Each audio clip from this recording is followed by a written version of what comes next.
Hello, everyone, and welcome to the world of the International Fab Talks. Before we go ahead, I'd like to take this opportunity and wish all the people in India and across the world a happy Eid. Enjoy the festival with lots of love and happiness. Spread joy and peace. We begin the session by inviting our special celebrity and guest. He's lovingly called Mr. Muthu. We'll welcome him and then go ahead with the session, getting to know about the life challenges that he faced and how he succeeded and how he's helping others to succeed in their life. Hello, sir, and welcome to the session, sir.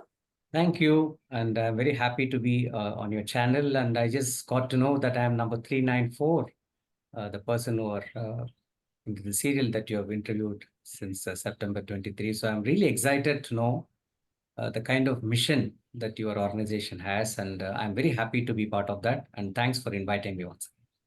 Thank you so much, sir, for being with us. Thank you for accepting the invitation and being a part of our growth, our success, and our vision to inspire people across the world. Thank you, sir. With your permission, I go ahead and share your profile in a brief way, and then we begin the session. Sure. Thank you, sir. Friends, it's always a honor and a wonderful privilege to share the profile of our celebrities and guests here. Today, we have Muthu, sir. Let's get to know more about him. Dear friends, Muthukumar, sir, the full name of sir is Muthukumaraswamy Maganti Jegannath. It's a lovely name. I really like that, but he's lovingly called as Muthu. That is still more sweeter when you call somebody like that. And people like him for who he is. Now, you'd like to know who sir is. Sir is an author, a coach, an educationist, environmentalist, social entrepreneur, focusing on change and transformation management. To add to that, Muthu sir has had a diverse educational background. He has completed a diploma in environmental management, post-graduation in behavioral sciences, and MBA in HR and technology management. As I earlier mentioned, he's also a wonderful author. There are several books that have been written by him. He's good at writing, focusing his thoughts on pen and paper, a wonderful coach, and connected with the environment as well. He's the co-founder and runs ASK Educational Society, not-for-profit, to foster higher order thinking. Thinking what? Thinking skills. Thinking skills, yeah. Yes. In after-school program for high schoolers. So that's wonderful. Also, sir runs his own consulting firm, KCG, in solid waste management and on board of JalSmruti, working on water positive communities. Now, that's really great. See, being connected with the behavioral science, being connected with environment, all of this is really magical to me. I already told that to sir, that is quite magical. We love people like this who use every second of their life to transform themselves and the world around. That's the beauty of being a human being on this earth. He is also the trustee of Chakra Abhiyan, a pan-India network of experts from diverse backgrounds, including environmental science, conservation, policy advocacy, community engagement, and sustainable development. Muthu sir has more than 22 years of consulting experience and has worked with more than 25 leading public and private sector organizations. He conducts various workshops in areas of leadership, team building, achievement, motivation, stress, change management. This is really nice, change. When there is a change, we all hold back. We are really scared of change. So this is a beautiful way. Having a workshop on change and how to manage changes is wonderful. I really like that. Psychometrics and counseling. Muthu sir has also worked with many leading corporates such as BHEL, Britannia, Canara Bank, Cognizant, Computer Associates, and INDAG, Indian Airlines, Indian Immunological Center, and Scrollscape, if I get that right, Mahendra Satyam, Max, MRF, Multimedia University, Wipro, etc., etc. I've skipped out a few of them, many corporates, and that's really a wonder. That's really nice. Sir has had the distinction of being the principal consultant for the government of Andhra Pradesh and MA and UD department. That's wonderful. Muthu sir has set up a state-level capacity building and institutional building mission management unit. So I put that right. A state-level capacity building and institutional building. Yeah, SKIMU in short. Yes, sir. Thank you, sir. To support the institutional reforms in municipal solid waste management. So sir is concerned about the environment. How many of us are really worried about our environment? We don't even care. So there are people like sir who really comes forward to save the environment as well for the future generation, of course. His work directly resulted in AP state achieving #1 status in Swachh Survekshan in Citizen Feedback 2016.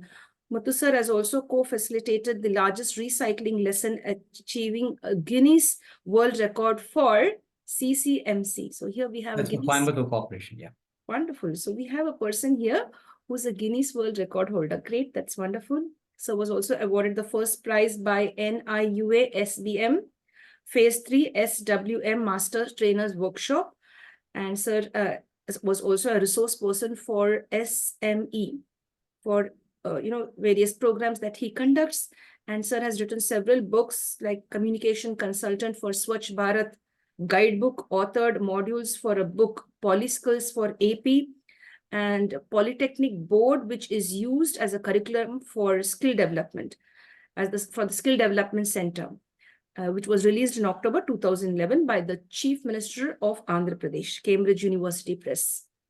Translating and creating norms for the Indian Child Intelligence Test in Telugu and Tamil languages. Battery of 9 intelligence tests originally developed in Holland and adopted by Jnana Prabodhini for India under the guidance of Utrecht University, if I get that right. If I've mispronounced that, kindly excuse me. Translation of I Am to Telugu and Tamil languages, a computerized battery of intelligence and aptitude test for vocational guidance and counseling. And curriculum design for police reforms. Look at this, it's really a wonder for me. Like, I feel I'm lost in Alice's Wonderland. You see, I'm just like that lost. How can one individual do all of this? We are either in one profession and we are bored of it. But sir has put his energy and has spread positive vibes across so many domains. So there lies the beauty of this individual. So curriculum design for police reforms, leadership in citizen-centric policing, and training of the trainer for intelligence and security wing of AP Police, that is in Hyderabad. Now, friends, sir is also one of the best-selling authors with his latest book, that is Fail Forward, Succeed, and success secrets very few people are aware of. So there are some success secrets very few people are aware of. Sir has revealed that in his book, the latest one, that is Fail Forward and Succeed. So what is all of that? We'll get to know. And I'm really excited. I'm sure you should also be excited because you could draw and derive a lot of inspiration and motivation from the wisdom that will be shared now by our celebrity and guest. He is Mr. Muthu sir. Over to you, Muthu sir. Thank you for being here with us. Wow, I thought you were going to just give a short intro. You literally read every line that I had shared with you. So thank you so much for sharing all that. And I was like wondering, oh my God, did I do all this? So good to, kind of go through whatever I have done for the last 20, 30 years. By the way you introduced, I think I achieved very little. There is much more to look forward and, look forward to achieving. So that's the journey that we have already passed. So I don't look back at the rearview mirror because I always drive looking forward at the windscreen. So many more to come. Thank you so much. Thank you, sir. Thank you for being a part of our platform. That's really very nice. It's very kind of you to take out some time to share your experiences. The main purpose of the International Fab Talks is to inspire the youth, the middle-aged, the senior citizens. It could be the youngsters as well. Everyone, all of us. We need to learn from one another as to how we face life and not give up easily. Now, sir, I've been sharing something about you in an official way, but people would love to hear it directly from you. How would you want to describe yourself to the people who are viewing this? You said you're interviewing celebrities. I'm not a celebrity, but I love to celebrate life. And I always look forward to some new challenges. Every day when I wake up, the first thing I think is, what is today going to bring? So I wake up with an anticipation and looking forward to what is it that I can serve, or what solutions can I bring for some vexing issues. That is the kind of mindset with which I have been living for such a long time. I think that's partly because of my upbringing, the kind of role modeling my parents and grandparents have given. So they always used to say only one thing, that each one of us is born for a purpose, and life is a search till you find the purpose. And once you find the purpose, you just go all out and deliver whatever it is that you are supposed to. So that is the reason why you have seen me spreading thin all around and doing lots of things. Whatever I like to do, whatever I like to learn, it is constantly in search of what is the purpose of my life. So that's how I have learned diverse things, met different people, traveled all around, trying to learn more and more about myself, that what is it that I have acquired through school, college, meeting a lot of people, family, all that has been, observed. Like a sponge, will there be an opportunity in life where the sponge will be squeezed to get all that out and somehow help who it is supposed to help and reach? So that's been my continuous quest in life. That's what I wake up to every day. That's other than that, I'm a very normal person. I have all the challenges that all of us have. I just look forward to only one thing. Today, what is it that I can learn and what is it that I can do? This is the only thing that's constantly in my mind. What a beautiful way to define yourself. Hats off to that beautiful definition of yourself, sir. That's wonderful. As you said, I am not a celebrity. All great people do say that. Yes. And in fact, each one of us are celebrities in our own way. When you live life in the right way, when you think in the right way, you begin to celebrate life. The moment Absolutely. you I begin think to that is what I celebrate really life, believe. Sorry yes, to interrupt. So that is what I really believe.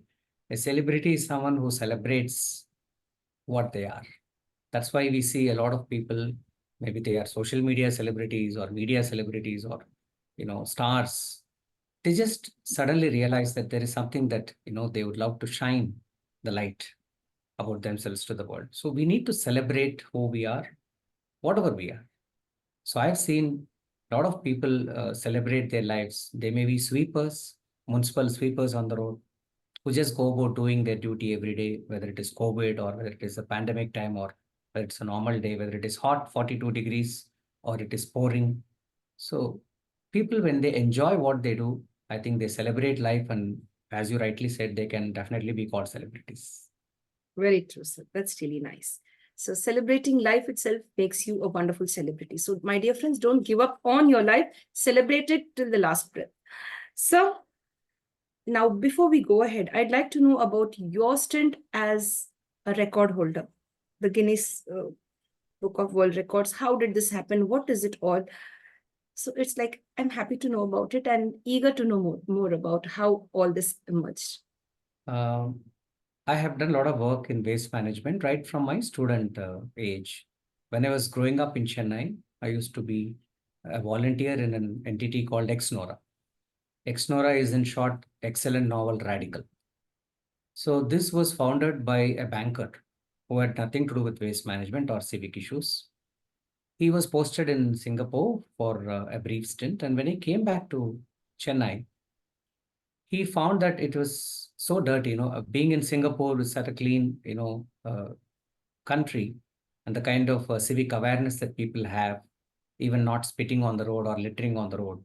And coming back to India, where again, all around his house, he can see litter and people doing open defecation and urination, all that.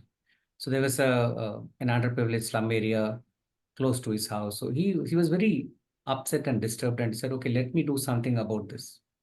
Why is it that we as Indians lack this civic awareness? So I became a volunteer because my parents were in the Corporation of Chennai. It was called Corporation of Madras at the time. My mother was in the education department. My father was in the electrical department. So normally conversations at home around the dinner table or on holidays used to be about water issues, water scarcity, or some electrical problems, street lights, or all sorts of normal municipal issues, the education system and things like that. So I grew up with this kind of conversations around, and I always used to think, people talk, but what do people do? Do they actually go out and solve it, or do they just keep talking about it? So my parents fortunately allowed me to go on volunteer. So whether it is going and cleaning a drain or picking litter from the streets. So we were inspired by Mr. Nirmal, who founded this Exnora. because I am a person when I grew up, these municipal bullock carts used to come and collect. Now today we talk about technology in everything. So these bullock carts used to come and collect, and there used to be no driver because the bullock carts know the route. Every bullock cart has its own route in the city, so it will come by its own. And the sweepers and the litter pickers will come behind. The bullocks will exactly stop near the waste cement bins that used to be strategically placed in the corners or in the middle of some main roads and all that. So these bullocks used to come and park themselves there. These fellows will pick all the waste and throw it in, and then it will go to the next. So it will just look like it's all automated, just with the help of two bulls. But the problem is the cement ring that is kept there used to be empty. There used to be dogs sleeping inside or pigs sleeping inside, and the waste used to be scattered all around. And that is how I grew up. The waste management for us is, pick everything and throw it on that somewhere near the cement bin, because people don't even go near. Because if you try to put it inside, the dog will pounce on you. So they used to just stand a little bit away and throw everything, and just they're happy that their house is clean. So from that kind of municipal environment, from a metropolitan city like Chennai, this NGO which founded this, gave all us of some insight about why we should have proper collection, why should have proper segregation. I think that was the time when plastic started coming in, and till then most of our waste used to be, compostable.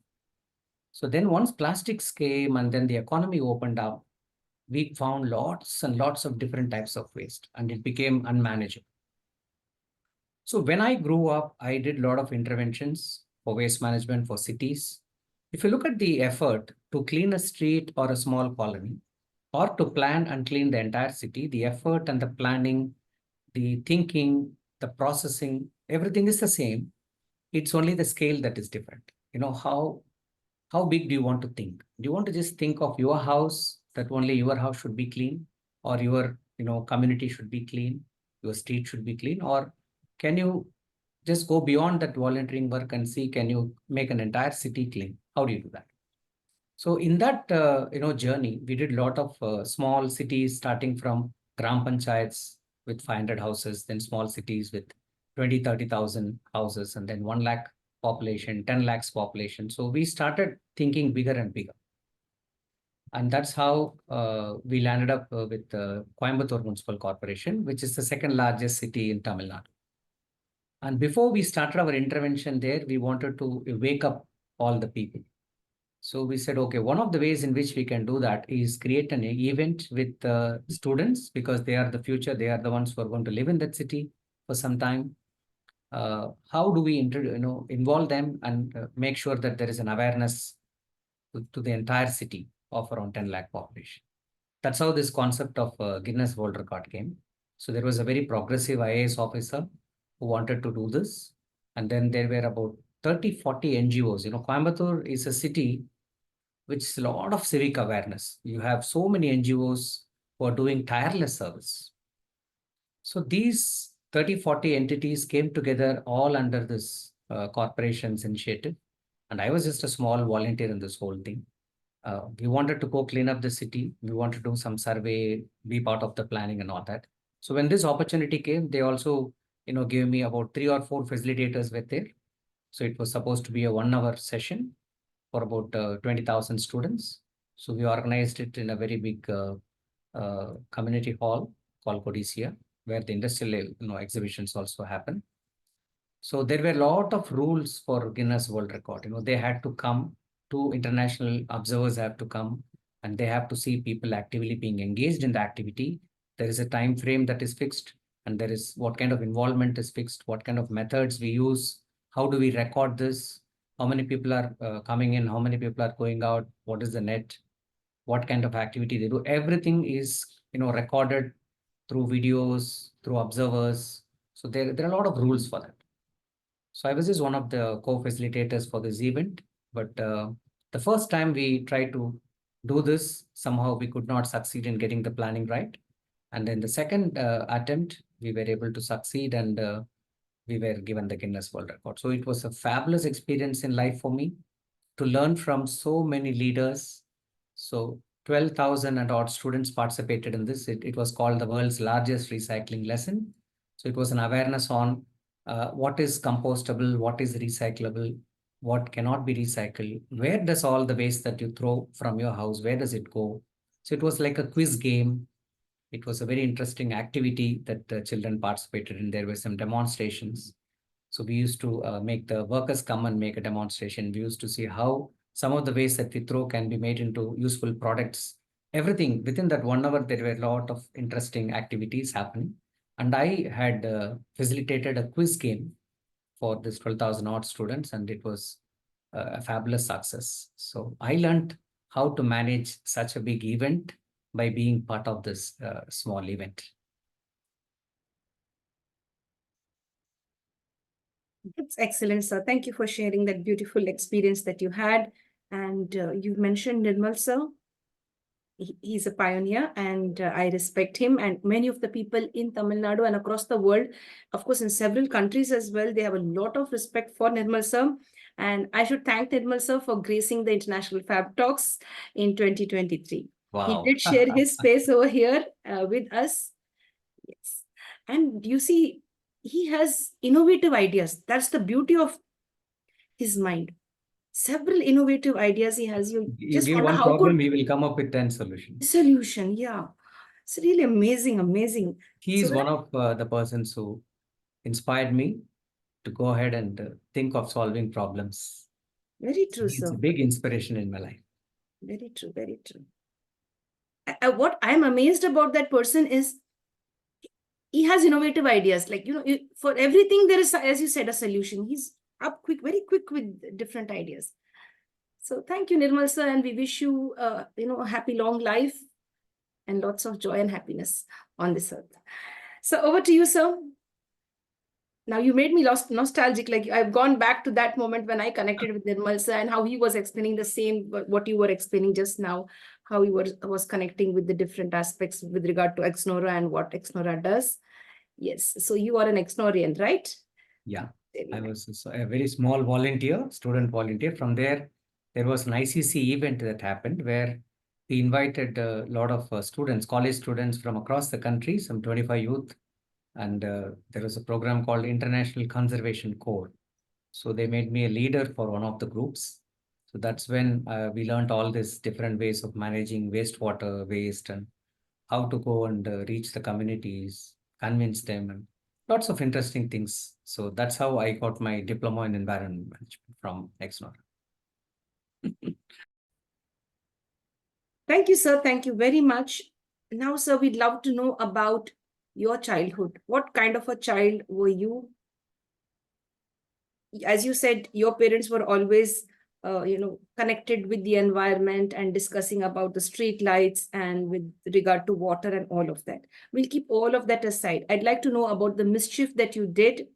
Were you a very good child or you were the mischievous one? What about your siblings and your school friends? All of that. We request you to share any incident or an anecdote with regard to your childhood. Lots of that I've written in my book actually, because I remember some of the key moments right from my childhood. Because there are ways in which a child, when the child grows up, because of course, when you hypnotize somebody, you can bring back all the memories, that everything that's recorded in our brain. Our brain is such a supercomputer. But those moments which had greatest impact on you, that you always remember even now, it comes to your mind just like that. So I was a very introverted child. I was the third, the last of three siblings. I had an elder sister and an elder brother. And I was the last child. And my parents both were working. So I literally grew up with my grandparents. And my siblings, elderly siblings, they used to take care of me. And I had contracted polio as a 1-year-old child. So I was pretty grounded and I was bedridden for some time. Before I started going to school, it was like always at home, no games, no running around and all that. So I was very introverted. I used to be interested in reading something all the time or writing something or scribbling something. Right from that time, I used to spend time with myself, thinking a lot, probably sitting at the window and looking at what children are doing outside and how the weather is, what are people talking. So I used to, because I used to observe everything silently. I never used to go around and play much, except for some of the relatives and my cousins who used to come, and we all used to have some events at home and some social events and all that. Other than that, I used to be very uh, introverted and alone most of the time. So I started observing things around. And when I went to school, the same thing continued. And all the children used to make, laugh, run, and play. And even as a KG student, I remember there was a event which changed my life. I was just sitting, and all the children were participating in the sports day, annual sports day. I don't know if it was a kindergarten or first standard. As usual, I was sitting along with my class teacher, and everyone else is participating in all the events. And I was clapping and cheering all the others. So one of the teachers walked up to me and said, why are you not participating in anything? Why are you just sitting and clapping your hands? Why don't you come and participate? Then my class teacher said, no, no, no. He is not physically capable to participate in any race or anything.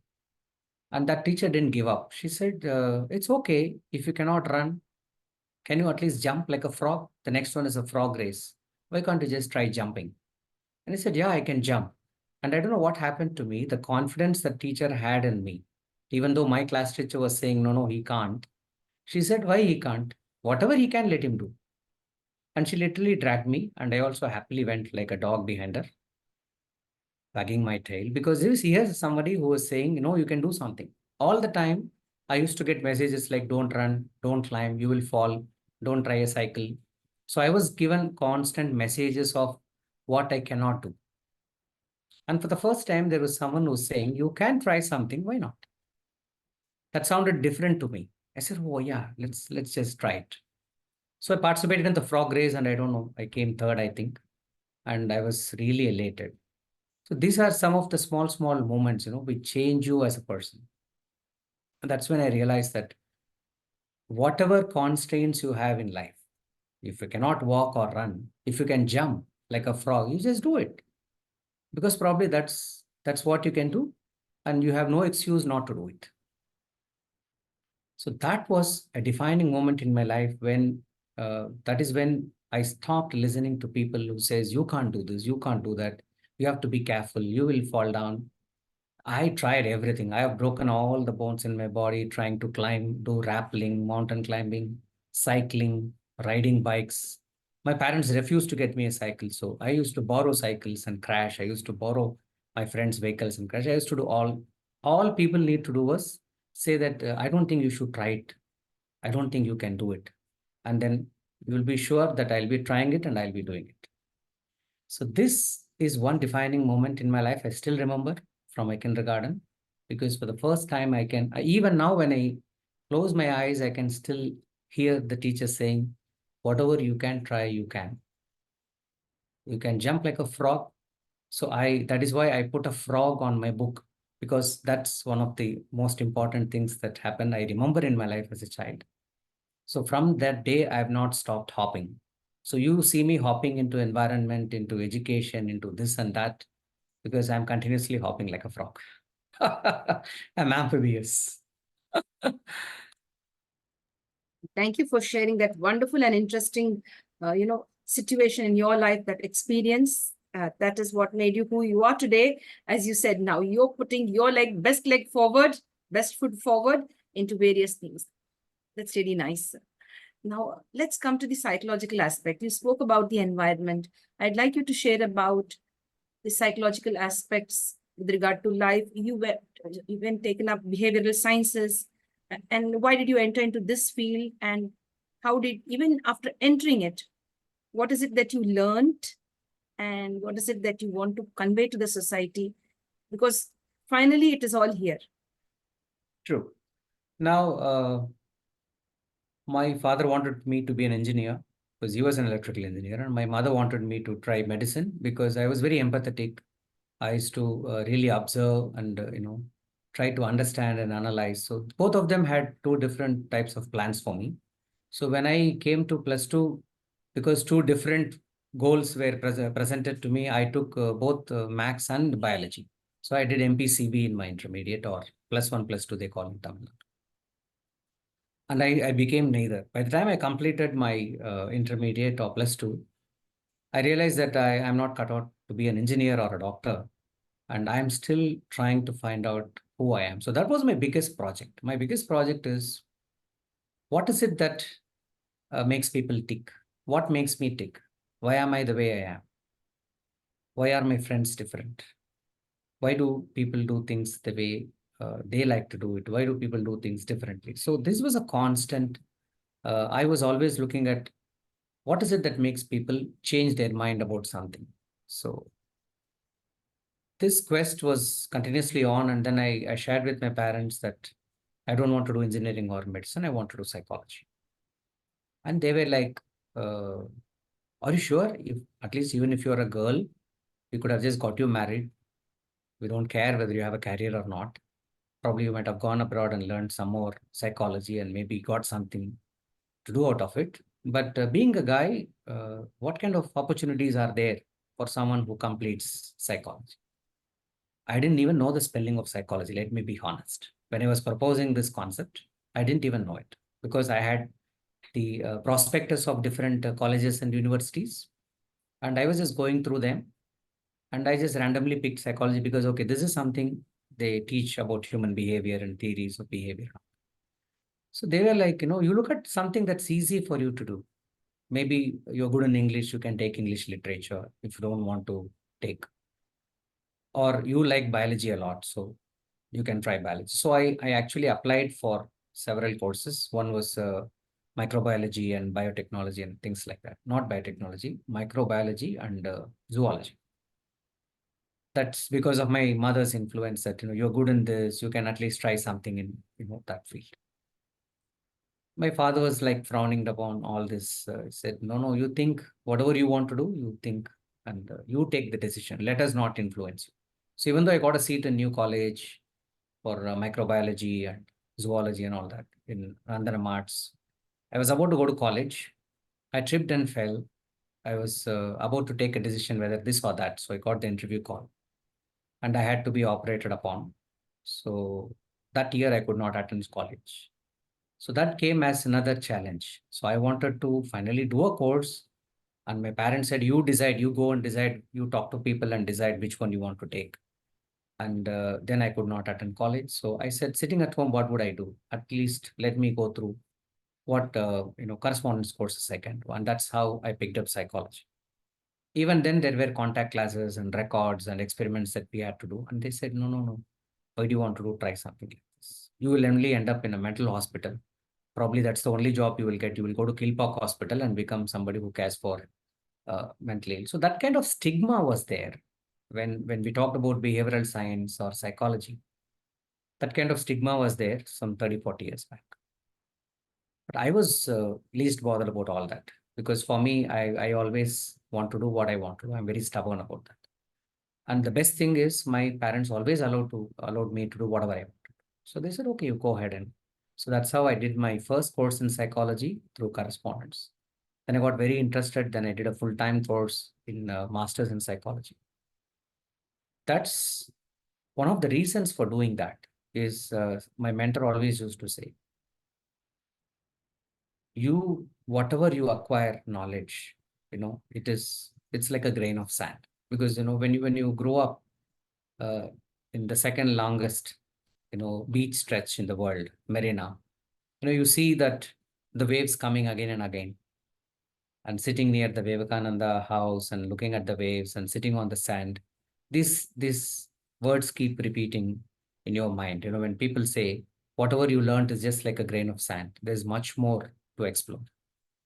And problems in life are like the waves, they keep coming. So don't look at the waves, look at the ocean. So what is it that we are reacting to? What is it we are responding to? What is it we are learning? What are we going to do with that? So this was continuously on my mind. So even studying after completing 5 years of psychology, the theories, the different types of theories, the different techniques of counseling and all that, there was still something that felt a little empty in my mind. I thought there's a lot more to learn, a lot more to explore. And I was still not happy with whatever degrees I have got. So that is why the darkest and the most unexplored continent even today is the human mind. So we can keep continuously learning about ourselves if only we can close our eyes and start, thinking, introspecting, which we normally don't do, because when we grew up, at least when my generation grew up, we didn't have TV, we didn't have internet, we didn't have mobile phones. So the distractions were quite less. You had some books and you had some friends. Other than that, you had hardly one program a week in TV and then some radio channels for listening to songs. So hardly any distraction at all. So you had more time to meditate, more time to think, more time to explore, more time to read, sit in the library and do things for yourself. So I remember a story. One of my mentors used to say, uh, that story again was very inspirational for me to keep exploring in behavioral science. So he said, when God created this entire world, he made all the beautiful things in nature, and still there was something missing. He thought something was missing, and then he decided, okay, the one thing that's missing is somebody who looks like me. So in my image. So that's how the scriptures say, no, God made man someone who looks like God-like. So once the man was born, all the people, the gods, they came to a small discussion and they asked themselves, we almost made somebody like a god. So I can see that this person can explore and find out all the secrets of life. So where do we hide it? So the creation and the secret of life, where do we hide it? So everybody kept giving suggestions. Someone said, put it in the deepest ocean. And one of the other gods said, no, no, no, man is sending a submarine in the future, so they will go and take it. He said, put it in the tallest mountain on top of Everest. So another one said, no, no, these fellows are climbing that also in thousands. Then someone said, put it in another planet. So they said, no, these guys are sending satellite everywhere. So back and forth, a lot of suggestions were being given. And finally, one god said, why don't we put it in the mind of the human being? Because man is always running behind something. He's running behind money, he's running behind fame, he's running behind position, power. So they're always externally, focused, running behind something. They hardly sit and think and introspect what is it that they have within themselves. So that's why, we say as teachers, we don't even use 15% of our brain. Similarly, we don't even think of how we are made and for what we are made and what purpose we are made unless we introspect. So to be able to sit quietly, to be able to enjoy your own company, to be able to allow to think in complete silence without any distractions, no phones, no TVs, nothing. I think that's a luxury that our generation had. And I wish if today more and more people are unhappy, if they want to be happy, that's one of the simplest tips I can give is try to spend some time with yourself. I think that's the best company you can ever have, isn't it? So that's how I looked at psychology. I looked at psychology as not just a course. I just looked at it as a means of trying to find out and explore. And after doing the course, there was still so much more that I had doubts than when I started doing the course. So then I went into, finding the spiritual meaning of things, not just, doing a course for the sake of marks and ranks. So being born in a, Orthodox Hindu family, what the scriptures say. So started reading them, trying to find out some interesting concepts from gurus. So these were the ways in which I started introspecting and exploring, what could be the purpose of every human being who is born, and more importantly, what is my purpose. So psychology became a means of trying to explore through some scientific tools of why human behave our behavior the way it is. Why do we react sometimes and why do we respond sometimes? Like you said, Nirmal, how do some people just go ahead and think of only solutions, not just the problems? Why are there different ways and means of uh, people reacting and responding? So that journey is still something that I am pursuing. My journey as understanding more and more about myself, I would say, is just as old as me, and it will continue every day. I think there will be some aspect of unknown that I will suddenly realize about myself. And that might open some more opportunities for me to do something with that. Okay, this is something I can do. So that's I think that's the case for everyone. But since people, say, okay, I finished my education, I'm now doing my work, I'm trying to earn, I'm trying to settle down with the family. So they started thinking about what next, what next, what next. So they're running the race and they're all very busy running this race. Hardly people have the time to sit back and think, is there something more that I can do to be a little more happy? I think that's the question that everyone should wake up to every day. That's something that I would like everybody to do, to spend some more time with themselves. And I'm sure they will be closer to the purpose of their life. Excellent, sir. Thank you very much. You shared it so well. And I'd like 2 or 3 points among all the other points. Oh, everything was really beautiful when you shared. I just picked up these three. The unexplored continent is the human mind. I haven't heard anybody sharing this, and you're the first person from who I heard. And really, I'm impressed with that. That's very true. You never know the person's mind as to when he or she will change, what's running in his or her mind. It's that one area that is still unexplored, and it will really, I don't know, take a lot of time. In fact, that will be a question mark. It will still be in the same zone, an unexplored space. You can never go, We can find out if we really question ourselves. Mm-hmm. If we sit with ourselves and we start questioning ourselves, you can start feeling that. Every day you can start feeling that wonderful, you can map the territory. Yes, but I'm talking about the people who are in front of us, the people connected to us. We could understand ourselves, we could self-introspect, but there are people like we don't know what's in their mind. We may have everything positive, we may have everything good in our mind, but you never know your closest ones or the new stranger you meet, what is in their mind. You never know when they're going to just flip the coin. You never know that. So that's really, it remains. That's another thing I learned from my mentors is you might know everything. You might understand why they are behaving the way they are. You can empathize with them. You can sympathize with them. You can apply your theory and say, okay, you can do some deductive reasoning and say, okay, this could be the reason why that incident happened and all that. All said and done, you cannot change anyone. I am into behavior change management. Technically speaking, I do a lot of work on that.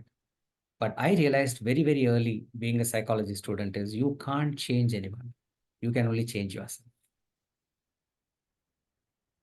Yes, that's really nice. You also mentioned about the waves. Waves, all our problems are just like waves. Don't concentrate on the waves, concentrate on the ocean. Look This at the is larger probably a picture. statement I picked up from my school. I studied in Ramakrishna School in T Nagar. And Vivekananda quotes used to be everywhere in our school. So one of the favorite statements of Vivekananda is that I always remember this. Arise, awake, stop not till the goal is reached. So I was like screaming, what the hell is my goal? Awake and awake is fine. I'm already awake. And I really like to wake up early in the morning. My grandfather used to always say, you lose an hour in the morning, you will be trying to find it the rest of the day. So get up early. So he used to like literally wake us up really early at 4:35 in the morning. So I used to question myself, arise, awake, fine, I'm already all that. But what the hell is my goal? And then the other statement, don't look at the waves, look at the ocean. That's another statement by Vivekananda. So you are trying to do what is immediately trying to seeking, your attention. And beyond that, there's something there. There is something that much more deep. So don't live a shallow life. Look at things from a deep perspective.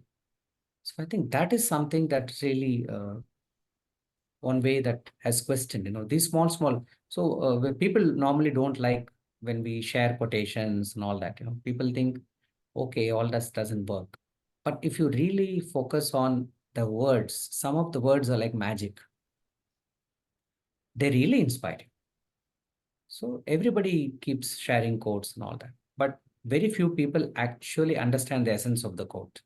And when they start applying it to themselves, they will understand, okay, this is where I'm going on. So one of the things I did is, okay, what is my goal? So first thing is to find a goal to focus on.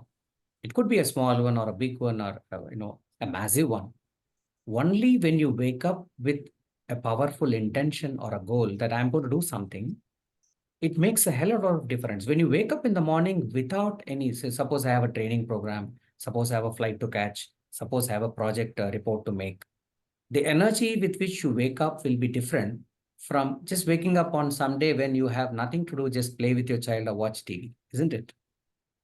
So when you look at some of the quotations and you try to apply them, you really see that it works. Okay, so wake up with a goal, wake up with a positive feeling that you're going to achieve something today. The energy with which you do that would be entirely different. So you people say, no, we don't jump out of bed nowadays. It will definitely make you jump out of bed when you have something really interesting that your heart is wanting to achieve. It will automatically wake you up. Yes. Thank you, sir. Thank you for sharing. Now, I'd like you to share about your journey as an author. I'd like you to speak about your latest book, that is Fail Forward, Succeed. What's this all about? Okay. As I told you, I always take on any challenge that is thrown my way. Sometimes uh, life is, very unexpected. It's like serendipity that takes you to some very, very interesting achievements. I was an accidental author. I loved reading a lot. See, reading is like breathing in. So the moment a person starts reading lots of books, you can't but breathe out. It's like when you take a lot of oxygen in, how long can you hold it? It has to come out, right? So writing is like breathing out. So the person who reads a lot will definitely write. And that's how I used to keep writing some interesting things just for myself. I never thought I would become an author or publish anything. I used to write some interesting poetry. I write from my childhood. I used to write something when I see some incident or an accident that happened. I used to just watch from a window. I used to just write everything, narrate the incident, how it happened. I used to share that as a story. So this writing for myself and writing stories in the form of stories was my favorite pastime. So I used to look at some incident and keep writing about. So it's many things I have saved, many things I have thrown away. I don't even remember hazards of things I would have written for myself, or I would have shared with someone. I would have written and given it to someone. So when an opportunity came that there is this Cambridge University Press, they want an author to complete a couple of modules. This is for the government polytechnic, and this is for skill development for polytechnic students. So I was training for Wipro Mission 10X on employability at that time. So somebody told me, the author was supposed to write was quite busy, and they wanted something like tomorrow. That was a weekend, and I got a call saying by Monday we need the first draft. And I thought you are the best person because you like to do something, you like to write a lot, and you are doing something that is very close to this employability skills that we're talking about. So why don't you try? So I got a call on Friday evening, and I said, I will think about it and let you know tomorrow. But the very next morning when I got up, I said, okay, they're just asking for 2 modules. 8 authors are there, and I'm going to be just one of them. I'm not going to write a big book. All they're asking me for is to give 5 to 6 pages per chapter with some activity, and it is for employability. So whatever I'm doing, I just put all my thoughts together, how these children, it will help, this module can help. So they had given different modules to different authors, and I was also given some module. So it was like how to make a jam, a just a minute presentation. So something, when they go for interviews, these polytechnic students go for interview, how they can make a presentation about their own skill sets so that they can get a job and they can go abroad. So that kind of, focus was there for my modules, workplace awareness and things like that. So I just woke up on the Saturday morning and I just thought, okay, this is what I'm doing. Let me just think from the perspective of a polytechnic student. Fortunately, my father-in-law was running a polytechnic. He was running 2 courses, diesel mechanic and electrical. So I just sat with him for 5 minutes and understood what is polytechnic education. Because I had nothing, I had no idea about what is polytechnic education. So I just got some insights from him. And within 15 minutes, the modules were ready and mailed it. So he called me and asked me, what do you think? Are you going to write? I said, I've already mailed you. And he said, what? I said, yeah, you asked me last night and I just spoke with my father-in-law. What is this polytechnic and why do they need these modules? And he was talking about the problems these children face. And I just put all these together and wrote 2 modules and I sent you the first draft. So he just looked at the draft and said, okay, this draft is perfect. I'm just sending it to them. And Monday, the draft was accepted. And within a week, I got my first check 6,300 rupees or something from Cambridge University Press. And they said, we'll also have a royalty of some 50 NP for every book that is sold. I was like super thrilled. Okay. An accidental author for Cambridge University Press overnight. So that was my first journey as an author, very accidental. And I came to know later, okay, I was very happy with my check and I was like, wow, so I've become an author. And when I started sharing this with people, like, no, is it no big deal? Out of 8 authors, you are one of them, and then you got 6,000. Oh, you are not a bestseller, or you didn't make millions of rupees. So people just dismissed it. And then I also forgot about it. And then I came to know that when I visited the skill development site center, I actually wanted to share this book with somebody because my father-in-law said, you have written a book. I heard that you have written a book for Polytechnic, and why don't you give 1 or 2 copies I can share with my students? So I was trying to get a book. The book was not available online, and I was trying everywhere. And then that is when I realized that it was released by the Chief Minister of AP. So nobody invited me for the book launch or whatever it is. So I was an accidental author, a book that was released by the CM. All that happened because someone believed that you could do justice to whatever you could put it on paper and give it to them. So that is how sometimes, challenges are actually opportunities which come in disguise. We don't even know. Sometimes you cannot plan for something like this. It just happens. So many times when some challenge is thrown up to us and we say no, or we shy away, or we take a step back, we don't see the hidden opportunity in that. And probably that is one behavior pattern that I have, that whenever there is something, because of some of my mentors like Nirmal and others, why don't we try it? At least let us learn something by making an attempt. Whether we succeed or fail, I don't care. Because for me, the concept of success, right from school, it is not about marks or ranks or achieving anything. For me, success is making an attempt. For me, success is equal to making an attempt. That's it. Have I succeeded in overcoming my own fears, my own hesitations, my own reservations, and taken a step forward out of my comfort zone? For me, that is success. Whether I fail, whether I succeed, doesn't matter to me at all. I take it as a feedback. Okay, whatever didn't go right, okay, maybe I should have done it in a different way. So for me, success is equal to stepping up and trying to make an attempt. And just by trying something, 15, 20 minutes of putting my mind to it, I had this wonderful opportunity. So the second time, another interesting opportunity came. Again, it was accident. One fine morning from Bangalore, I get a call. Again, one of my mentors in waste management, she's called Almitra Patel. She's in her late 80s. She was the one who actually put a public interest litigation because she found that waste was being dumped in the pond or the lake near her house in Bangalore. And she was the first engineering student from India, a lady student who studied in Harvard. So she's a very, very educated and very socially conscious person. So she decided to put a public interest litigation. From then, the government, came up with the solid waste management rules. So she, as an individual, a lady, she was responsible for the framing of solid waste management rules for the country itself. So she was part of the Supreme Court committee, which went around all the hundreds of cities, finding out what is the problem, what could be the solution. So such a great person like her, she wanted to, when Swachh Bharat mission was, announced by our Prime Minister, so she wanted to share all her experiences. And she said, okay, right from a small village to a big city, what are the best practices that they can follow? So she had written all her experiences in a book form. And she gave me a call saying, I would like you and your mentor. I had another mentor who was a commissioner for Suryapet. And at the time, he was working as a joint director for municipal administration in Hyderabad. It was the United Andhra Pradesh. And the both of you can look at what you have done. And probably these 2 modules, I thought, you can add.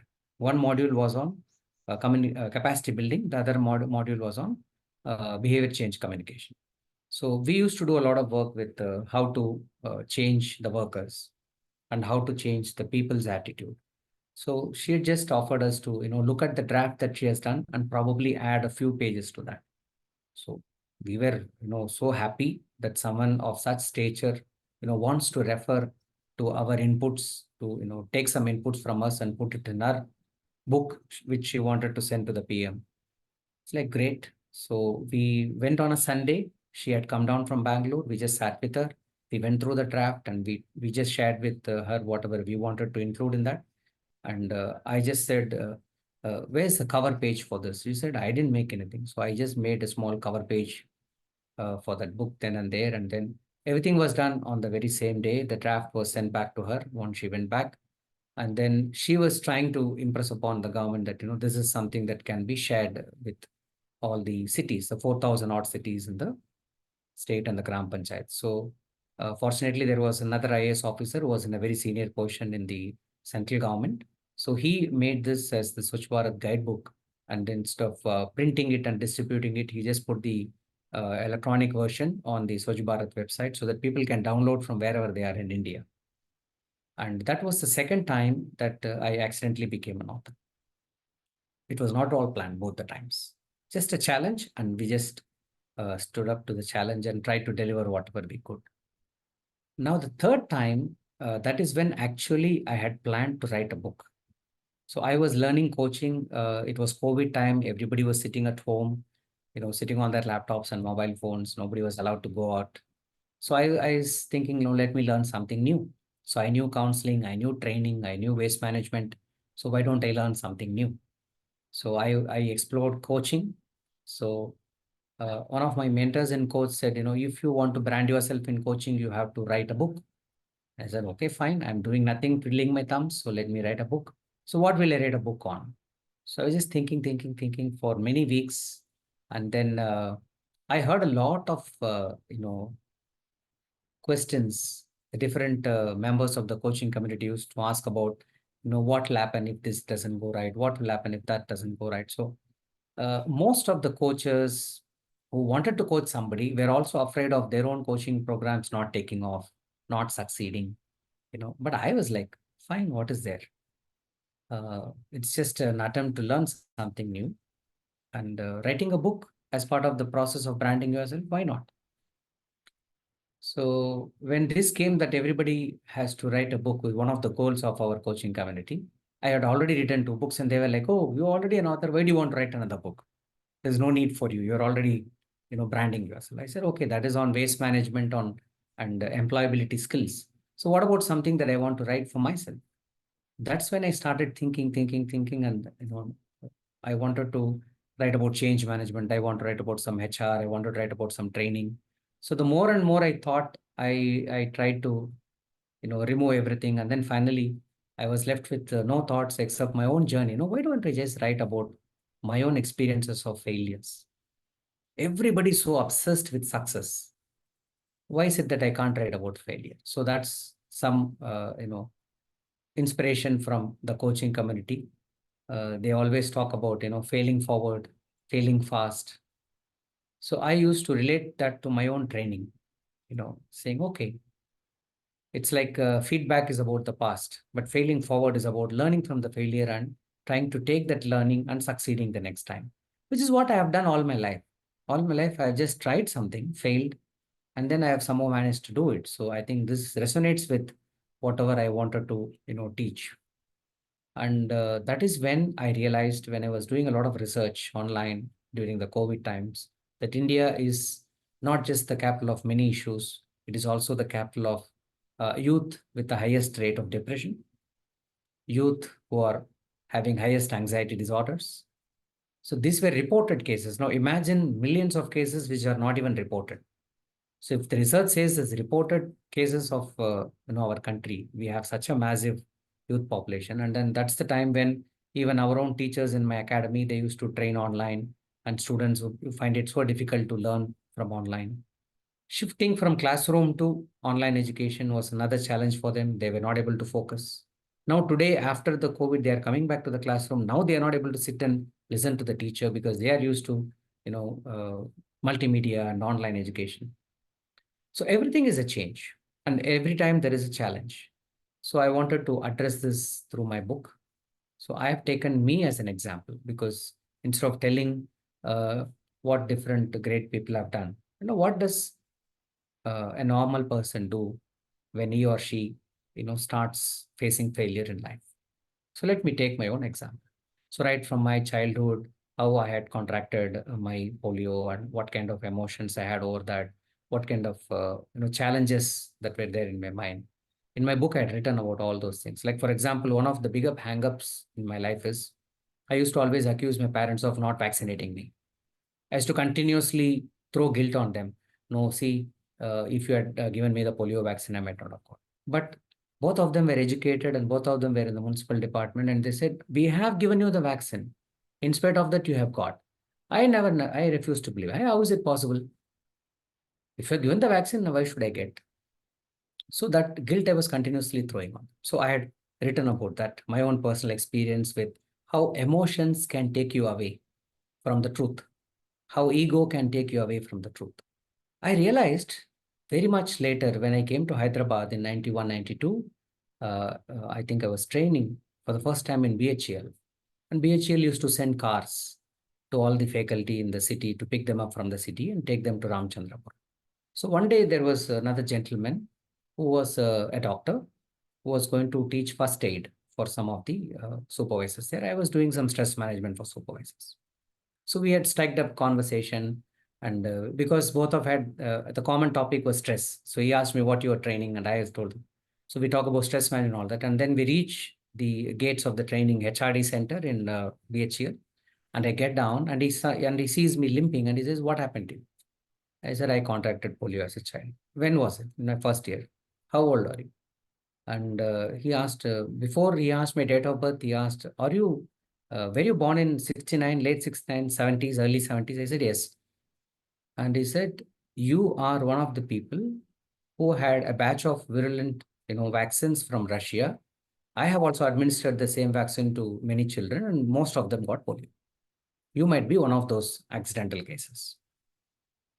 And I was like, I was about to enter my training hall. This was an insight I got, and my mother had passed away long back before that, and only my father was alive. So I have been always taunting my parents about why they didn't vaccinate me. And here a doctor says that in spite of a vaccination, a batch of children across the country had contracted this because of the vaccine. And that was a truth that came so late that it's too late for me to go and say sorry to my mother anymore. So these kind of incidences, how your emotions, how your ego, how you hurt people around you, in spite of learning psychology and you are training people, but you can't even say a good thing to your own parent whom you're living with for 20, 30 years. So this kind of incidences are, something that make or break a human being. So I went back, and after the training was over, it took me from 15, 20 seconds to gather my composure, stop crying, and then go and do my training. And then I finish my training.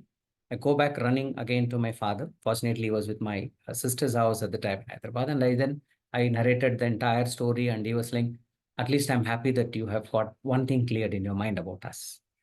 Right. And so he was so happy. So it's these small, small instances. So like that failure in school, not getting the kind of course that you wanted to select, not able to go to college. So every failure, how it can be a learning for you to succeed and even do better.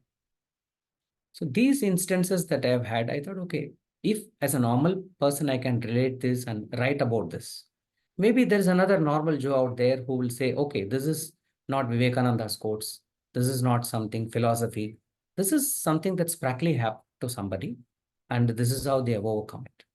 So I made some 10 chapters, and in every chapter, I narrate one learning from those incidences in my life, and then I give a small activity at the end of that. So they can also try to apply and see if there is something that they can do to get unstuck in their own life. The different chapters are about different issues and like a story. So I followed my own storytelling style, taking my own life experiences, and I called it Fail Forward Succeed. Because people were afraid of the word fail forward. Many of the coaches were saying, a lot of NLP practitioners saying, you should not say failure. You should not talk so much about failure. You should talk only about success. I said, fine. To me, failure is part of success. Failure is not opposite to success. Failure is the process of success. So to me, it is success. But a lot of debate, I finally had to put that word succeed at the bottom. Given left to me, I would have just said fail forward. But people, kind of tried to influence me and saying, okay, anyway, you are also saying it is part of success, right? So what's wrong in putting succeed there? So there was also a deadline. I had to complete and, give my draft to my publisher by some deadline. And so half of what I've written, I published that. And fortunately, it became an Amazon bestseller. The second half, now I'm in the process of writing. It is called Fail Better, Succeed. So first one is fail forward. This one is fail better, because there could be better strategies which we can use to avoid failing.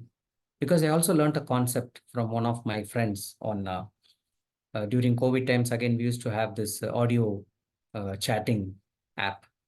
I don't remember even the name of it. Nowadays, I don't go. Do you remember? There is one audio tool. People all used to regularly come and talk in that. I forgot about it. So there, I met somebody from US, and he was saying there is a concept called first time right. Not every time somebody has to fail, to succeed. So I thought, wow, that's great. So it was a concept by General Electric, one of the most admired companies. So they have a concept called first time right, how not to fail. So because some of the failures could be very costly. And then I was able to relate to that concept. When I used to train for some oil exploring companies, they also used to say, imagine you are drilling a bore for water at home. There is no guarantee that there will be water there. You just drill some 400 feet or 500 feet. Imagine going and drilling offshore in some, sea, in the middle of the sea, that there is oil there. And then for every hour of drilling, it costs you millions of dollars. What if you don't have enough oil reserves worth the amount of money that you invest in? Imagine the stress the geologist would be going through. So life is like that. You don't have any guarantees.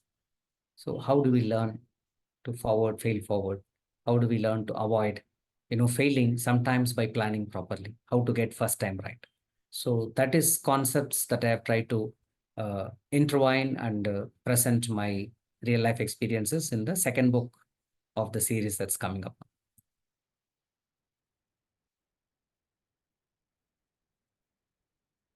Very interesting, sir. Very interesting. Thank you for sharing that with us. We look forward to the next edition. It's more of an autobiographical book like that, I think. Yeah, Is it? it is. Yeah, so that's really nice. Very nice. You've explained all of that. And I like the doctor incidents that you shared. I'm so happy that you got to know the truth. And then you felt a sense of relief. Yes. That's really nice. Many times this is what happens to us. We often communicate to reply. We don't communicate to listen. We don't accept sometimes the truth that is staring at us because we have a different perspective. So we have to remove those screens. We have to remove the smoke screens. Sometimes we have to clean our own specs because the dirt is not out there. It is there in our specs. And then you see the truth as it is. So it takes several layers of acceptance. You're a wonderful speaker as well. That's really nice. That's what I do for a living. I train, I talk a lot. That's really wonderful. Very, very impressive, sir. Very impressive. My dear friends, we had a wonderful time with our celebrity and guest. He is Mr. Muthu, who's with us, sharing all the experiences he had as an author, as a person connected with the environment, and much more. For now, it is a small break which we will take, and we will join him very soon to get to know more about his thoughts and views as to how we could get to know and learn from his wisdom that he has acquired all through these years. So join us, friends, on part 2. Now we'll take a small break and be back very soon again.